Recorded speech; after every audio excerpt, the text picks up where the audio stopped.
Character building کی دوسری نصیحت سورہ مدثر میں اللہ رب العزت نے بیان کیا، یا ایھا المدثر قم فانذر وربک فکبر۔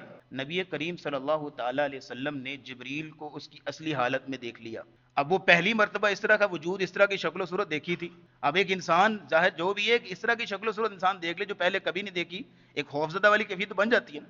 تو نبی کریم صلی اللہ تعالی وسلم اسی کیفیت کے ساتھ گھر لوٹے، اور آپ پہ کب کبھی تاری تھی کہ آپ نے ایک ایسا وجود دیکھ لیا تھا جو پہلے کبھی نہیں دیکھا، پتہ نہیں کیا چیز ہے۔ جب گھر چلے گئے جا کے کہا زمیلونی دسرونی، مجھے کمبل اڑا دو، چادر اڑا دو۔ آپ کے جسم پہ کپ کپی تاری ہے، خوف زدہ والی کیفیت ہے۔ آپ کمبل لے کر چادر لے کر اوڑھ کر لیٹ گئے، کافی دیر لیٹے رہے۔ اللہ کی طرف سے وحی آ گئی جو دوسری وحی تھی، کہا یا ایھا المدثر، اے کمبل میں چادر میں لپٹ کر سونے والے، قم، کھڑے ہو جائیے، اٹھیے، اب اٹھنے کا وقت ہے، اب میدان عمل میں اترنے کا وقت ہے، اب محنت کرنے کا دن ہے۔ اب نیند کی چادر پوشی اور بستر کی گرمی سے نکل کر محنت اور مشقت کے میدان میں اترنا ہوگا۔ گویا کہ اللہ یہ کہنا ہی چاہ رہے ہیں کہ سویا تو وہ رہے جو اپنے لیے جیتا ہو، لیکن جس نے پوری انسانیت کی ہدایت کا سامان کرنا ہو، جس نے انسانیت کی اتنی بڑی جماعت کو جہنم کی آگ سے بچانا ہو، جس نے لوگوں کو توحید کا درس دینا ہو، جس نے لوگوں کو گمراہی سے بچانا ہو، تو پھر یہ ہے کہ وہ اس طرح تو نیندیں تو نہیں پوری کیا کرتا نا، وہ تو لیٹا تو نہیں رہتا نا، اس کو تو محنت کرنا پڑے گی، اس کو تو اٹھنا پڑے گا۔ اس لیے فرمایا یا ایھا المدثر، اے کمبل میں لپٹ کر سونے والے، قم، کھڑے ہو جائیے، کیا کیجئے، فانذر، لوگوں کو آگاہ کیجئے، لوگوں کو ڈرائیے۔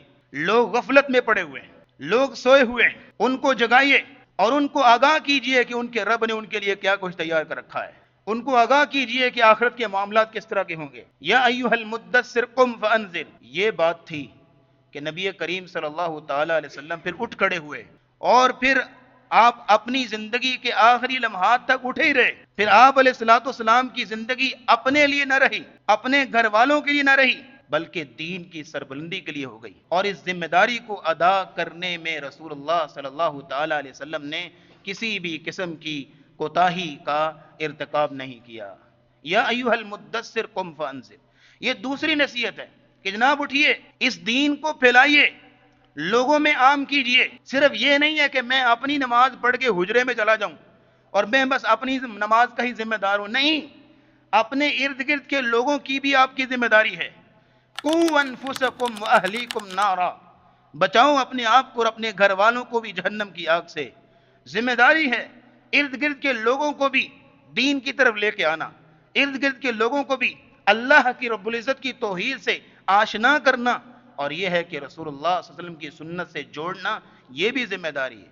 یا ایھا المدثر قم فانذر وربک فکبر، اور اپنے رب کی کبریائی کو بلند کرو، اپنے رب کے نام کا چرچا کرو، دنیا کے ہر فرد کے دل و دماغ پہ یہ چیز نقش کر دو کہ اس کائنات میں بڑائی ہے تو کس کی ہے؟ صرف اللہ کی۔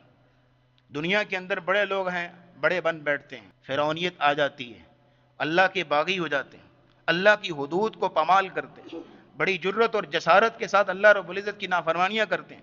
ایسے لوگوں کو بتاؤ کہ وَرَبَّكَ فَكَبِّرْ، تیرے رب کی بڑائی ہے۔ دین کا بنیادی مقصد ہی صرف یہ ہے، وَرَبَّكَ فَكَبِّرْ، اپنی جماعت نہیں، اپنی پارٹی نہیں، اپنی دکان نہیں، اپنا جھنڈا بلند کرنے کی کوشش نہیں، بلکہ وَرَبَّكَ فَكَبِّرْ، اپنے رب کی بڑائی، اپنے رب کی کبریائی، توحید کا علم بلند کرنا۔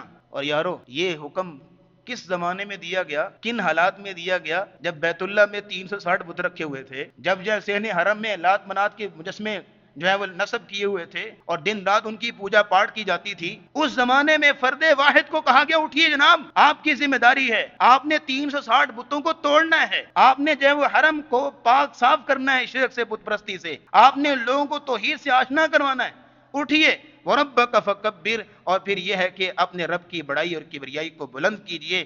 یہی وجہ ہے کہ اسلام کے اندر سب سے اہم جو کلمہ ہے وہ اللہ اکبر ہے۔ اللہ رب العزت کی بڑائی اور کبریائی کا اذان کی ابتدا اللہ اکبر کی صدا سے ہوتی ہے، اور پھر 6 بار اللہ اکبر کی صدا اذان کے اندر بلند کی جاتی ہے۔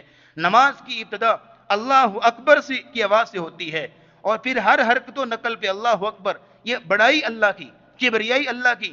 وَرَبَّكَ فَكَبِّرْ، اپنے رب کی بڑائی کو اور اپنے رب کی کبریائی کو بلند کرو۔ جب یہ ذہن میں ہوگا نا کہ میرا رب بھی سب سے بڑا ہے، میرا رب بھی سب سے اعلیٰ ہے، میرا رب بھی سب سے اونچا ہے، پھر توحید کی دعوت دیتے ہوئے، دین کا کام کرتے ہوئے، نیکی اور اچھائی بیان کرتے ہوئے کسی کا ڈر نہیں ہوگا۔ چاہے سامنے سردار ہو، مالدار ہو، بادشاہ ہو، کچھ بھی ہو، بدماش ہو، جو بھی ہو، انسان بے دریغ توحید کا اعلان کرے، اپنی جو ہے وہ واز کرے گا، نصیحت کرے گا۔ کیوں؟ کیونکہ اس کو پتا ہے کہ وَرَبَّكَ فَكَبِّرْ، بڑائی تو میرے اللہ کی ہے صرف۔ تو بنیادی طور پر یہ دیکھیے گا، یہ دوسرا نقطہ آ گیا، تربیتی نقطہ، یا ایھا المدثر قم فانذر وربک فکبر، کہ لوگوں کو آگاہ کرو دین سے اور اپنے رب کی بڑائی اور کبریائی کو بلند کرو۔